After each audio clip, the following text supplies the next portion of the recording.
شہر رمضان کی اس خصوصی افطار ٹرانسمیشن میں برادران اسلام خوش آمدید کہتے ہیں، اور آج کا موضوع ہمارا ختم نبوت کے معاملے پہ ہم بات کر رہے ہیں، عقیدہ ختم نبوت کے حوالے سے اور تحفظ ختم نبوت کے حوالے سے۔ پہلے تو بات یہ کہ عقیدہ ہے کیا، اور پھر دوسرا اس کا تحفظ کیسا ہے، کیونکہ تحفظ ناموس رسالت کے حوالے سے بھی گفتگو ہم کر رہے ہیں، اور یہ انتہائی اہمیت کا حامل ہے یہ معاملہ، اور اس وقت جو پوری دنیا میں معاملات چلے ہیں اس کے اوپر یہ بات کرنا بہت ہی ضروری ہو چکا ہے کہ اس پلیٹ فارم سے جہاں جہاں بھی برادران اسلام ہمیں دیکھ رہے ہیں، سن رہے ہیں، ان کو اس بارے میں بتایا جا سکے۔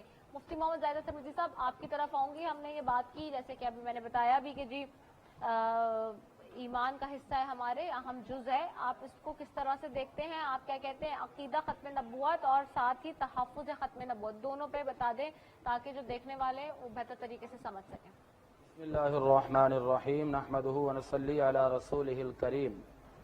یا ایھا الذین آمنوا لا تتخذوا آباءکم واخوانکم اولیاء ان استحبوا الکفر علی الایمان ومن یتولہم منکم فاولئک هم الظالمون۔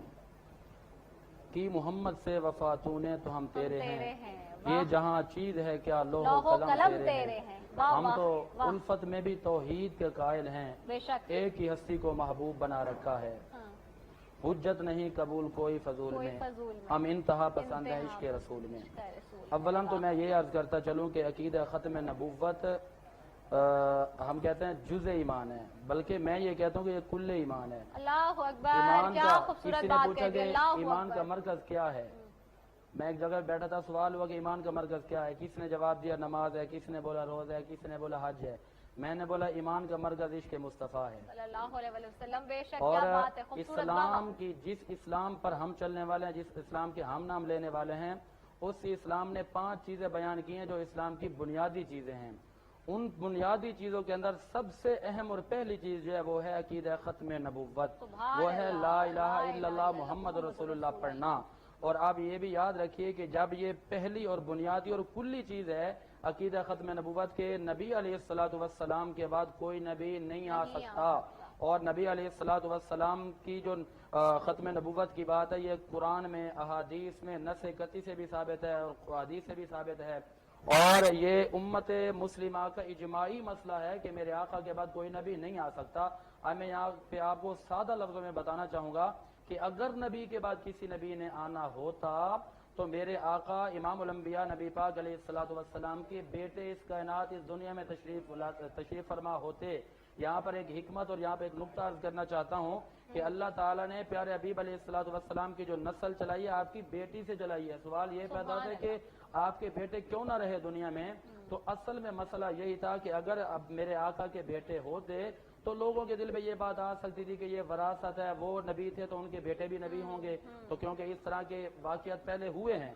اللہ تعالیٰ نے محبوب علیہ الصلوۃ والسلام کی نسل کو سیدہ فاطمہ الزہرا رضی اللہ تعالیٰ عنہا سے چلا کے یہ وعدہ کر دیا ہے کہ یہ نبی آخری نبی ہے، اس کے بعد کوئی نبی آ نہیں سکتا۔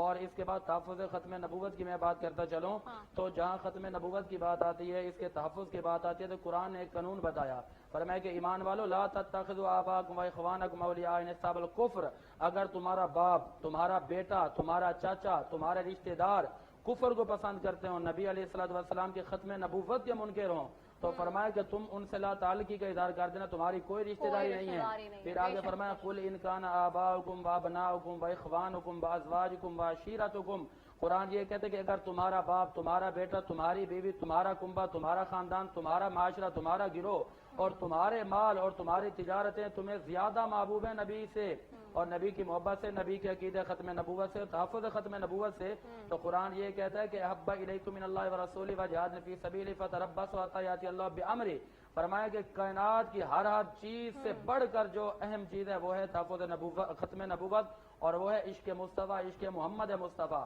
اب یہاں پر میں آپ کو یہ عرض کرتا چلوں، ختم نبوت پہ جو ہے ہر دور کے اندر جھوٹے داعیان نبوت نے آ کر دعوے کیے۔ آپ دیکھیے مسیلمہ کذاب نے جب یہ کہا تو جنگ یمامہ اگر آپ پڑھ کر دیکھیں تو اس کا وجود کیوں وجود میں آیا، تو اس کی وجہ یہ ہے کہ صحابہ اکرام کو جب پتہ چلا کہ ایک بدبخت نے ہمارے نبی کے بعد آ کے یہ اعلان کیا کہ میں نبی ہوں، تو تمام صحابہ اکرام ایک پلیٹ فارم پہ کھڑے ہو گئے کہتے ہیں کہ ہم نبی کی شان میں گستاخی برداشت نہیں کریں گے، ہم اس بدبخت کو، مردود اور لعین کو ختم کریں گے۔ تو سیدنا صدیق اکبر رضی اللہ تعالیٰ عنہ نے اور دیگر صحابہ نے مل کر اس مسیلمہ کذاب کا خاتمہ کیا، اور پھر جب حضور کی بارگاہ میں عرض کرتے ہیں کہ آقا ہم نے اس کا سر تن سے جدا کر دیا، اس کو ختم کر دیا، حضور نے فرمایا تم نے اچھا کیا ہے، یہی کل ایمان ہے اور یہی ایمان کا حصہ ہے۔ اور پھر ایک بار کہتے ہیں کہ اسود انسی نے جب آ کے دعوی نبوت کیا، اس کا بھی خاتمہ کیا گیا۔ اب ہم تو کلمہ پڑھنے والے، اب یہاں پر میں یہ عرض کرتا ہوں، ہم جس اسلام کی بات کرتے ہیں نا، اسلام بہت بڑا مذہب ہے، وہ اسلام ہے۔ جنگ بدر کا آپ مطالعہ کریں، جنگ بدر کے اندر جب اسلام کی نبی کی ختم نبوت کی بات آئی ہے تو باپ بیٹا سامنے کھڑے ہیں، چچا بھتیجا سامنے کھڑے ہیں، بھتیجا چچا سامنے کھڑے ہیں، اور بیٹا جو ہے باپ کے سامنے تلوار لے کے کھڑا ہے تو باپ بیٹے کے سامنے تلوار لے کے۔ آخر وجہ کیا تھی؟ کیونکہ انہیں پتہ تھا کہ ختم نبوت کیا ہے، انہیں پتہ تھا کہ اسلام کیا ہے۔ ہم تو اس اسلام کی بات کرتے ہیں جس اسلام نے آ کر یہ بتلا دیا ہے کہ تمہارے رشتے، تمہاری یہ سب چیزیں اس وقت تک کام آ سکتی ہے جب تک کہ تمہارے رشتہ دار نبی سے وفا کرنے والے ہوں، نبی سے محبت کرنے والے ہوں، اور جب نبی کی عزت کی بات آئے، تحفظ ختم نبوت کی بات آ جائے تو یہ میرے آقا نے ہمیشہ ہر دور کے اندر اپنے غلام چھوڑے ہیں، سیدنا صدیق اکبر سے لے کر امام شاہ احمد نورانی رحمۃ اللہ تعالی علیہ تک۔ اور پھر ان کے بعد میں بات یہ کروں گا کہ اللہ تعالیٰ نے ان کے بعد اگر ایک مجاہد کو بھیجا کہ ہمارے محسن، ہمارے پیارے، ہمارے مرشد بھی ہیں، ہماری جان بھی ہیں، اس معاملے میں ہم انہیں اپنا پیر بھی مانتے ہیں، ہم انہیں اپنا رہبر بھی مانتے ہیں، علامہ خادم حسین رضوی رحمۃ اللہ تعالی۔ آپ نے اس دور کے اندر آ کے کافروں کو للکارا کہ خبردار نبی پر اگر تم بات کرو گے تو ہم تو ہر گھر کے اندر ممتاز قادری نکالیں گے، اور ہم اس انداز میں تبلیغ کریں گے کہ بچہ بچہ نبی کی جان پر، نبی کی عزت پر جان قربان کرنے والا ہوگا۔ اور یہاں پر یہ بھی عرض کرتے چلوں کہ اللہ تبارک و تعالی نے ایک قانون بنا دیا کہ جب تم ختم نبوت پہ عقیدہ رکھ کر کلمہ پڑھو گے تو خالی کلمہ پڑھنے تمہارے لیے کافی ہو جائے گا۔ ایک حدیث سنانا چاہوں گا میں ائمہ اہل بیت اطہار کے حوالے سے، یہ حدیث وقت بڑی عظیم الشان ہے، بہار الانوار کے اندر موجود ہے، اصول کافی کے اندر موجود ہے، طبری کے اندر موجود ہے، مسند احمد بن حنبل کے اندر موجود ہے۔ وہ حدیث پاک یہ حدثنی ابو الموصل القاظم عن ابی جعفر الصادق عن ابی محمد بن باقر عن ابی زین العابدین عن ابی الحسین عن ابی علی بن ابی طالب عن حبیبی وقرۃ عینی وعن جبریل قال رسول سمعت جبریل قال جبریل سمعت اللہ یقول لا الہ الا اللہ داخل الجنہ۔ اب یہاں پر میں یہ بتانا چاہتا ہوں کہ اگر ختم نبوت والا عقیدہ ہوگا، اگر نبی سے وفا کا جذبہ آپ کے اندر موجود ہوگا تو حضرت کیا فرماتے ہیں کہ وہ فرماتے ہیں کہ مجھے حدیث بیان کی میرے والد ابو موسیٰ کاظم نے، وہ فرماتے ہیں مجھے حدیث بیان کی امام جعفر صادق نے، وہ فرماتے ہیں کہ مجھے حدیث بیان کی امام محمد باقر نے، وہ فرماتے ہیں مجھے حدیث بیان کی امام زین العابدین نے، امام زین العابدین فرماتے ہیں کہ مجھے حدیث بیان کی میرے بابا جان امام حسین علیہ السلام نے، اور امام حسین علیہ السلام فرماتے ہیں کہ مجھے حدیث بیان کی میرے بابا شیر خدا حیدر کرار ذوالفقار مولا علی شیر خدا نے، اور مولا علی فرماتے ہیں مجھے میرے یار محمد مصطفیٰ نے حدیث بیان کی ہے۔ حضور فرماتے ہیں کہ مجھے حدیث بیان کی جبریل نے، اور جبریل فرماتے ہیں کہ مجھے ڈائریکٹ اللہ نے فرمایا۔ کیا فرمایا؟ اللہ فرماتے ہیں جبریل جو بندہ محبت کے ساتھ، عقیدت کے ساتھ، عقیدہ ختم نبوت کے مطابق اپنا عقیدہ رکھتے ہوئے ایک مرتبہ کلمہ پڑھے گا، میں اللہ اسے جنت میں داخل فرما دوں گا۔ اللہ اکبر، اللہ اکبر۔ تو جہاں تک یہ فضائل کی بات آئی ہے، بہت بات وہ کہ جب انہوں نے بات کی کہ بیٹا جو ہے وہ نہیں دیا سرکار کو، تو جب نجران سے ہوا مباہلہ اور قرآن نے کہا ندعو ابنانا و ابناکم نسانا و نساکم انفسنا و انفسکم، تو سرکار اس طریقے سے چلے۔ ساری کتابوں میں لکھا ہے کہ حسین کو گودی میں لیا، حسن کی انگلی پکڑی، ساتھ میں سیدہ، اس کے پیچھے علی، اور جا کے نجران نے جب دیکھا تو کہا کہ اگر ان سے مباہلہ کرو گے تو یہ پہاڑ جو ہیں وہ ریزہ ریزہ ہو جائیں گے۔ تو اب ہونا تو یہ چاہیے تھا کہ پہلے نبوت ہوتی، اس کے بعد امامت ہوتی، اس کے بعد سیدہ ہوتی، بیچ میں سیدہ کو کیوں رکھا اور پھر اس کے پیچھے مولا کائنات کو رکھا اور سرکار آگے ہوئے؟ بتانا یہ تھا دنیا کو کہ جناب سیدہ سے میری نسل چلے گی، حسنین میرے بیٹے ہیں۔ تو سیدہ کی عظمت یہ ہے، فاطمہ زہرا کی عظمت یہ ہے کہ ایک قدم آگے بڑھائیں تو نبوت، ایک قدم پیچھے ہٹائیں تو امامت۔ نبوت اور امامت کے درمیان جو ہو اسے فاطمہ الزہرا کہتے ہیں، جن کے بیٹے سرکار کے کاندھوں پہ سوار ہوں تو یہ دیکھ کے ایک جلیل القدر صحابی کہیں کہ سواری کتنی اچھی ہے، سرکار فرمائیں یہ بھی تو دیکھو سوار کتنا اچھا ہے۔ بہت خوبصورت بات کی جی مفتی محمد زاہد حسن مزید صاحب۔ اچھا یہ بات ہے، ساتھ ہی ساتھ میں چونکہ ریفرنس بھی بیچ میں آپ کو کے لیے میں خود بھی بتا رہی ہوں اسی وجہ سے کہ اگر ہم سورہ انبیاء میں دیکھیں اور اس میں بھی جس طرح سے بتایا گیا ہے کہ اے نبی ہم نے آپ کو تمام جہانوں کے لیے رحمت بنا کر بھیجا، اور یہ بار بار اسی لیے ہے کہ رحمت بنا کے بھیجا، رحمت کا سایہ ہم سب پر اسی لیے کھول کے رکھا کہ انہوں نے جو جس طرح سے اپنی امت کے لیے، خاص طور پہ جو ہم امتی ہیں، ہمیں تو ان کا بہت شکر گزار ہونا چاہیے الٹا، اور ہم جتنی بھی ان کے لیے اگر خدمت اور عبادت کریں گے وہ حق ہم ادا نہیں کر سکتے جو ہمارے نبی پاک صلی اللہ علیہ وآلہ وسلم نے ہمارے لیے دعائیں کی رب تعالیٰ سے، اور جو ہمارے لیے منوا کے گئے جنت کا معاملہ بھی، کہ یہ وہ امت ہے کہ جس کو رب تعالیٰ نے جنت کا وعدہ دے دیا حضور پاک صلی اللہ علیہ وآلہ وسلم کی دعا پر. تو اس سے پہلے جبکہ آپ دیکھیں جتنی بھی امتیں گزری ہیں اس طرح کا ان کے ساتھ معاملہ نہیں پیش آیا جس طرح سے ہمارے لیے وعدہ ہے اور ہمارے لیے پوشیدہ ہے یہ سارا رکھا رب تعالیٰ نے اپنی بارگاہ میں. لیکن ہمیں اس بات کو بھی ذہن میں رکھنا ہے کہ لوگ یہ سمجھتے ہیں کہ جنت کا وعدہ مل چکا ہے، ہو گیا ہے، تو شاید ہماری ذمہ داری پوری ہو گئی ہے، ہمارے پاس اب ہمارے لیے کوئی احکامات نہیں ہے. لیکن چونکہ یہ ایک میں بار بار کہتی ہوں امتحان ہے دنیا میں جو بھیجا گیا ہے وہ امتحان ہے. جیسے کہ آپ اپنے اسکول کالج کے لیے تیاری کرتے ہیں، یونیورسٹی کے ایگزام کے لیے تیاری کرتے ہیں، اسی طرح یہ آپ کو دنیا میں بھیجا گیا ہے تاکہ آپ اپنی جو ہمیشہ کی زندگی یعنی کہ جو ابدی زندگی آئندہ آنے والی زندگی ہے، مرنے کے بعد جو اصل زندگی شروع ہونی ہے، اس کی تیاری کر سکیں بہتر طریقے سے، بہتر انداز میں. تو اس کے لیے آپ نے اپنا چیک اینڈ بیلنس تو رکھنا ہے، اپنی تیاری تو کرنی ہے. جنت کی تو بشارت دے کے گئے رسول پاک صلی اللہ علیہ وسلم، اس کا وعدہ بھی کر کے گئے اپنی امت سے. لیکن جنت کے اندر بھی جب آپ جائیں گے تو اس سے پہلے آپ نے اپنے گناہوں کا، جو آپ نے خطائیں کی، جو گناہ کیے ہیں، جو بھی غلطیاں کی ہیں، اس کی آپ کو سزا تو ملنی ہے وہاں پہ. تو اس وجہ سے آپ کو یہ سمجھنا ہوگا، یہ بہتر طریقے سے اس بات کا اندازہ کرنا ہوگا کہ آپ نے جو آپ کی یہ زندگی ہے وہ امانت ہے اور اس کو آپ نے اچھی طریقے سے گزارنا ہے. آگے چلوں گی میں. علامہ سید سجاد شبیر رضوی صاحب نے بڑی خوبصورت بات کی. علامہ مفتی محمد زید حسن رضوی صاحب، ہم یہ بات تو کر رہے ہیں اور ہم یہ دیکھتے بھی ہیں کہ ہماری اوپر ذمہ داری بھی ہے نا. اگر جہاں پہ یہ سارا معاملہ ہے وہی جیسے کہ میں نے عرض کیا کہ ذمہ داری کا بھی معاملہ ہے، بہت بھاری ذمہ داری ہے. یہ شاید ہمیں احساس ہو جاتا ہے کہ نہیں جی جنت کا وعدہ کیا ہے تو جنت میں جائیں گے ڈائریکٹ، لیکن اس سے پہلے کا جو معاملہ ہے وہ بھی بڑا حساس ہے. اور وہ جو مرحلہ ہے، وہ جو مرحلہ جو کہ سننے میں تو شاید تھوڑا سا لگ رہا ہے، لیکن چونکہ کہتے ہیں نا کہ جو قیامت میں یا روز حشر میں جو ایک دن ہوگا وہ دنیا کے 2,88,000 دن کے برابر میں بتایا جاتا ہے. تو آپ سوچیں کہ اگر ایک دن کی بھی سزا مل رہی ہے تو وہ کتنی لمبی اور طویل سزا ہوگی.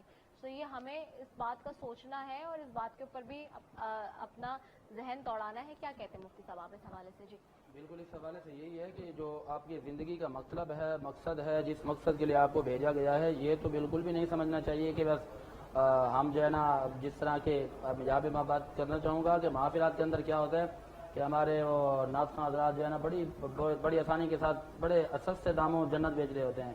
کہتے ہیں کہ جی ہم رسول اللہ کے جنت، رسول اللہ کے تخیلات کی دنیا میں کہتے ہیں کہ بس لگیاں نے موجوں لاگی لگ سونے چنگیاں کے مندیاں نے بھائی. اب یہ اس طرح کے جو اشعار ہوتے ہیں نا، ہماری عوام جو ہے وہ بھی اس پہ جھوم رہی ہوتی ہے، ان کو کوئی پتہ نہیں ہوتا. اور میں یہی تو ہماری اپنا معاشرے کے اندر فقدان ہے، بحران پایا جا رہا ہے کہ علماء جو فرماتے ہیں ان پر عمل کا نام نہیں ہے، اور جو نعتی انداز میں آ کر چند سیکنڈوں کے اندر جنت دے کے چلے جاتے ہیں ان کی باتیں ان کو یاد رہ جاتی ہیں.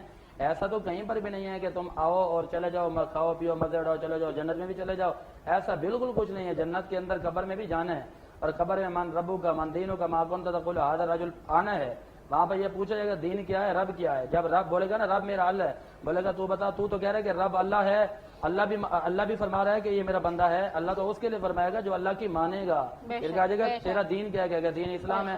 بتا اسلام کے لیے تو نے کیا کیا، اسلام کے لیے کیا کیا. نمازیں پڑھی ہیں نا، نماز تو اپنے لیے پڑھتے ہیں نا بھائی، ہم اپنے لیے پڑھتے ہیں نا. روزہ رکھتے ہیں اپنے لیے، حج کرتے ہیں اپنے لیے کرتے ہیں، زکات ادا کرتے ہیں اپنے لیے کر رہے ہیں نا کہ اللہ نے 50 سال زندگی دیا، مال دولت دیے، بیٹے دیے ہیں. یہ ساری چیزیں ہم اس لیے دیتے ہیں کہ ہماری آخرت اچھی ہو جائے. تو سوال تو یہ پیدا ہوتا ہے نا کہ جس دین کے بارے میں پوچھا جائے گا تم نے اسلام کے لیے کیا کیا، تم نے دین کے لیے کیا کیا. بڑے بڑے گھر، بڑے بڑے محلات، بنگلے تو بنا لیے، پلاٹ بنا لیے. تمہارے اوپر ایک بھاری ذمہ داری دی تھی. کیونکہ دیکھیں یہ بھی ایک بات بہت، میں بیٹھی ہوئی ہوتی ہوں جب کبھی، ویسے تو بہت ہی مشکل سے ایسا ہوتا ہے کہ آپ کو ٹائم ملتا ہے اکیلے اپنے ساتھ، لیکن جب میں تنہائی میں اگر بیٹھی ہوتی ہوں تو یہ بات بہت زیادہ دل و دماغ پر آتی ہے کہ، اور میں اس پہ بہت اللہ تعالیٰ کا کروڑوں احسان کرتی ہوں کہ میں دیکھتی ہوں کہ یہاں پہ بھی ایک ہمارے فقدان ہے کہ لوگ اللہ تعالیٰ کا شکر ادا نہیں کرتے. شکر کے کلماتی الفاظ ادا نہیں کرتے.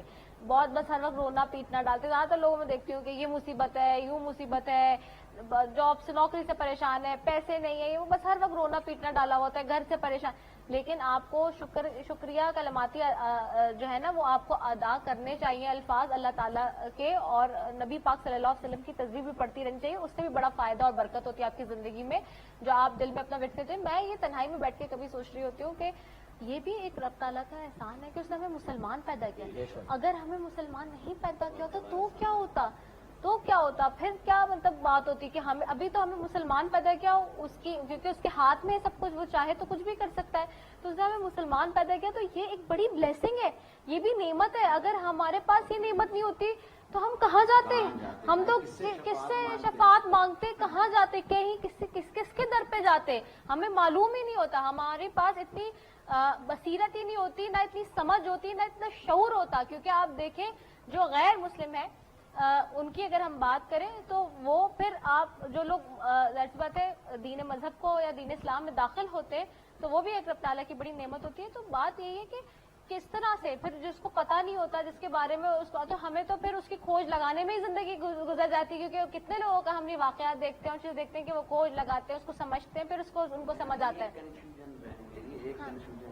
مفتی صاحب کی اجازت سے, آپ کی اجازت سے لوگوں تک پہنچاؤں کہ لوگ یہ سمجھتے ہیں کہ قبر میں جو مردے انتظار کر رہے ہیں وہ قیامت میں ہی فشار ہوگا اور قیامت میں ہی حساب کتاب ہوگا. تو آپ کے ذریعے سے ان تک میں یہ بات پہنچا رہا ہوں کہ عالم برزخ میں جب مردے کو پہنچا دیا جاتا ہے تو وہاں دو جگہ قرآن نے بتا دی, ایک الین ہے, ایک سجین ہے. آپ کہتے ہیں نا اعلیٰ الین میں جگہ عطا فرما, یہ وہ اعلیٰ الین ہے جو عالم برزخ میں. سجین میں وہ جائے گا جو گناہگار ہوگا. اسی لیے مولا کائنات نے فرمایا ہے کہ قبر یا جنت کا ایک باغ ہے یا جہنم کا ایک گڑھا ہے. یعنی بہت سے لوگوں کو یہ معلوم ہی نہیں ہے, وہ کہتے ہیں نہیں مردہ سو رہا ہے وہ قیامت کا نہیں, عالم برزخ کی منزلیں یہیں شروع ہو جاتی ہیں, نعمتیں یہیں ملنا شروع ہو جاتی ہیں. بہت خوبصورت بات کریں, بہت اچھی وضاحت کریں. میں بتاؤں میرا تو دل بھی کام جاتا ہے اور روح کانپ اٹھتی ہے صرف اس بات کو سوچ کے کہ رب نے مجھے اتنی بڑی نعمت عطا کی ہے کہ میں مسلمان مجھے پیدا کیا اور مسلمان گھرانے میں پیدا کیا, ورنہ تو پتہ نہیں کیا حشر ہوتا, حشر کے روز میں, حشر کے میدان میں کیا میں منہ دکھاتی. لیکن اس کی بھی بڑی ذمہ داری ہے, وہی تو میں بات کر رہی ہوں کہ ذمہ داری اب آپ اس کو مکمل کر لیجیے گا, پھر میں نعت خواں کی طرف بھی بڑھوں گی. دیکھیے مسلمان ہم سب ہیں الحمدللہ, اور اب ہماری آگے کی کیا ذمہ داری ہے.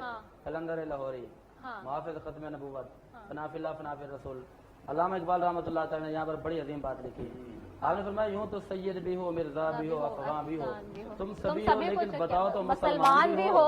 مسلمان بھی. اب اسلام کس چیز کا نام ہے؟ قبر میں جانا ہے. ما کنت تقول هذا الرجل الذي بعث فيكم, یہ پوچھا جائے گا بتاؤ تم ان کے بارے میں کیا کرتا تھا, ان کے لیے کیا کر کے آئے ہو, ان سے کتنی محبت کا تم توشہ لے کر آئے ہو, ان کے لیے کیا جمع کر کے لائے ہو.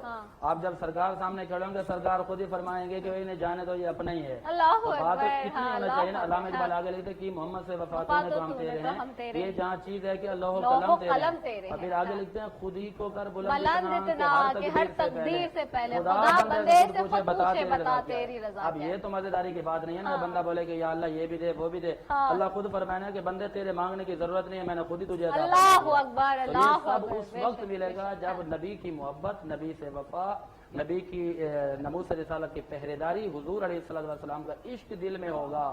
اب یہاں پہ میں ایک بات کرنا چاہوں گا جو کہ آخری بات ہوگی اس کے اندر. جب حضور علیہ السلام تشریف لائے نا, اب جو تحفظ ختم نبوت ہے, عقیدہ ختم نبوت ہے نا, خدا کی قسم میرے آقا کے دور میں پتھر کو بھی پتہ لگ گیا کہ ختم نبوت کس سے کہتے ہیں. میرے آقا کے دور کے اندر جو ہے ایک گدھے کو بھی پتہ چل گیا کہ نبی کی شان کیا ہے, ختم نبوت کس سے کہتے ہیں. ایک ہرنی کو بھی پتہ چل گیا کہ نبی کی ختم نبوت کیا ہے. پیڑ کو پتہ چل گیا کہ ختم نبوت کیا ہے. حضور پتھروں کے پاس سے گزرتے تھے, پتھر بھی سجدہ کر کے سلام کرتے تھے کہ ختم نبوت کیا ہے. اب اگر انسان کو سمجھ نہ آئے تو اس سے بڑا بدبخت کون ہو سکتا ہے. اب میں کہوں گا یہاں پہ کہ جب ختم نبوت کی بات ہے, ادھر ادھر آئیں بائیں دائیں کی باتیں مارنا کہ جی یہ ہو جائے گا وہ ہو جائے گا, جی معیشت خطرے میں پڑ جائے گی, تو اگر تعلقات ختم ہو جائیں گے تو یہ ہو جائے گا وہ ہو جائے گا. اگر یہ ہو جائے گا تو تمہارا کچھ بھی باقی نہیں رہنا, تمہارا بیٹا بیڑا غرق ہو جائے گا, ایمان کا نام ہی نہیں رہے گا. آپ کی اجازت سے بار بار قرآن پاک میں رب تعالیٰ فرما رہا ہے ہمارا تو کہیں میرے خیال سے گنجائش ہی نہیں بچتی نا اس کے بار بار کہ یہود و نصارہ جو ہے وہ کبھی تمہارے دوست نہیں ہو سکتے. یہود و نصارہ کبھی تمہارے دوست توڑ دینا چاہیے. جس نے سرکار کی گستاخی کی ہے اس سے سفارتی تعلقات توڑنے چاہیے. اور سرکار کی محبت اس وقت تک مکمل نہیں ہوگی کہ سرکار سے محبت کریں اور جن سے سرکار نے محبت کی. یعنی دو چیزوں کو رضا بہن موضوع سخن ہونے چاہیے کہ ہم سرکار سے تو محبت کرتے ہیں مگر ہمیں یہ بھی تو دیکھنا چاہیے سرکار کس سے محبت کرتے ہیں. کہ سرکار سجدے میں اگر کوئی بچہ آ کے بیٹھ جائے تو جبرائیل وہی کر کے آئیں کہ رسول اس وقت تک نہیں اٹھنا جب تک حسین خود اپنی مرضی سے نہ اتر جائے. اور اگر سرکار خطبہ دے رہے ہوں اور حسنین آ جائیں تو خطبے کو توڑ کے سرکار سینے پہ لگا کے بتائیں کہ دیکھو ان سے جب تک محبت نہیں کرو گے میری محبت نامکمل ہے. بہت خوبصورت, بے شک اس میں کوئی شک نہیں ہے. اور یہی میں کہہ رہی ہوں بار بار کہ قرآن پاک میں ہے جب رب تعالیٰ نے بتا دیا تو اس کے آگے تو میرے خیال سے کوئی یس اف اور بٹ نہیں ہونا چاہیے کہ جی میں اس میں بھی سمجھا دیتی ہوں نا دنیاوی لینگویج میں بھی کہ اف یس بٹ اور یہ ساری چیزیں ہونی نہیں چاہیے. جب آپ کے رب تعالیٰ نے آپ کو بتا دیا کوئی آرگیومنٹ بچتا ہی نہیں کہ جی یہود و نصارہ تو تمہارے کبھی دوست نہیں ہو سکتے. ٹھیک ہے ان کے ساتھ تجارت کرنا یہ سارے کام کرنا لیکن کبھی ان پر اعتماد یا اعتماد نہیں کرنا آنکھیں بند کر کے. اور یہی پہلے بھی پچھلے لوگوں نے بھی غلطیاں کی. اور بات ایسے ہی مفتی صاحب بے شک لن ترضى عنك اليهود ولا النصارى حتى تتبع. آپ اردو بولا کریں میں عربی میں جواب دیا کروں. بالکل لن ترضى عنك اليهود ولا النصارى حتى تتبع ملتهم. قرآن کہتا ہے کہ یہود و نصارہ تم سے کبھی راضی نہیں ہوں گے.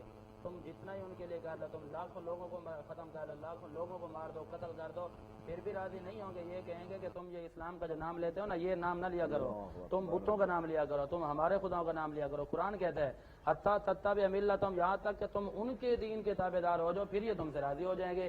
لیکن ایسا ہو نہیں سکتا کیونکہ مدینہ اگر قائم ہوا ہے تو اس نظریے پہ ہوا لا الہ الا اللہ محمد رسول اللہ. اگر یہ ملک پاکستان وجود میں ہے تو لا الہ الا اللہ کی بنیاد پہ آئے. اور اس ملک پاکستان کا جو ابتدائی بنیادی نظریہ تھا وہ یہی تھا کہ من سلم المسلمون من لسانہ ویدہ, کہ اس ملک کے اندر مسلمان کی عزت آبرو جان مال کی حفاظت کی جائے گی اور اس کے ظاہر باطن کی حفاظت کی جائے گی. پاکستان کا تو نظریہ یہ ہے, پاکستان کا نظریہ یہ تو کس نے بھی نہیں لکھا. آپ اس کے اپنا قوانین پڑھ لیجئے, آپ قراردادیں جو منظور ہوتی رہی ان میں آپ پڑھ لیجئے, جو بھی چیزیں ہیں ان کے اندر قرآن حدیث دیکھ لیجئے, اس سے ہٹ کر تو ہے نہیں.